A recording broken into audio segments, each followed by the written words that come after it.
Good Monday morning. It is November the 6th, 2017. Todd Long, Carolina Realty World. Today I wanted to talk to you about one of the things that is in the new tax proposal that is in Congress right now that I'm not very excited about because of how it affects people who want to buy a single family residential home to live in. So let's get into this.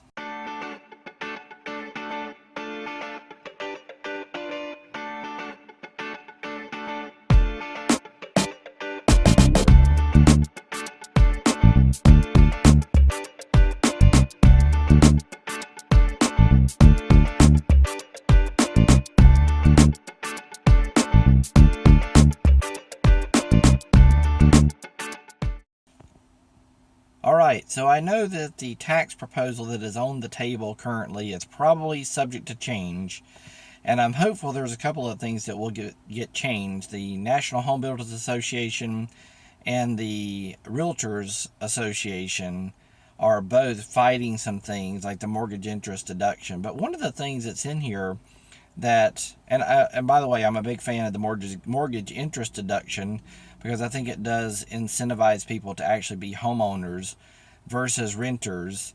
And statistics have shown over time that people who own a home usually are more stable in the community and tend to stay in their jobs longer, and it just makes for a more stable environment than if everyone was a renter.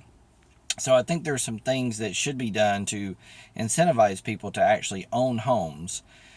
And by the way, our RPAC, which is the Realtor Political Action Committee, is one of the biggest PACs that go to Congress to fight for things for the real estate industry. Very rarely are they fighting on behalf of realtors, even though realtors are the ones that fund this. It's 99.9% of the time they are fighting for homeowners for mortgage interest deduction. And then the thing that today I want to talk about, which is the rule about how long you must stay in your home and it be your primary residence before you can not pay capital gains.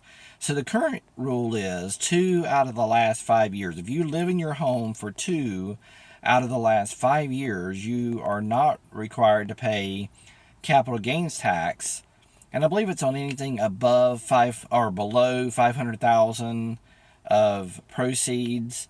They're wanting to change that rule and make it so that you have to live in your home 5 out of the last 8 years in order to get that capital gains deduction, not have to pay capital gains on the sale of the home. So 5 out of the last 8 years, and it's up to a $500,000 limit, and then they're going to slowly phase this out if it stays in the tax proposal the way it is, so that individuals who make over $500,000 per year do not get that capital gains deduction.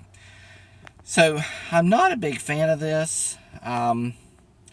It's kind of interesting. I think what this, making these changes to these tax deductions and the mortgage interest deduction, the capital gains savings, things like that, make people more want to be renters than homeowners. And I am a landlord, so you would think I'd be happy about that. But, I've never been mad at one of my tenants if they tell me they're going to move out because they're actually buying a home.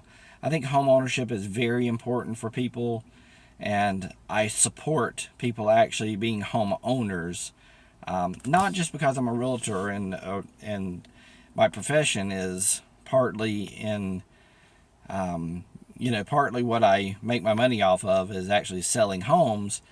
I just think it's important for people to be homeowners. I think it truly is part of the American dream. So I do hope that this gets changed and we don't extend this out to 5 out of the last 8 years in order for people to take advantage of not having to pay capital gains on their primary residence. But time will tell. We'll see what comes out. Todd Long, CarolinaRealtyWorld.com. If you need to get a hold of us, or if you have any additional questions about this topic or want to talk about investing in real estate, call us at 704-360-0667. Have a great week.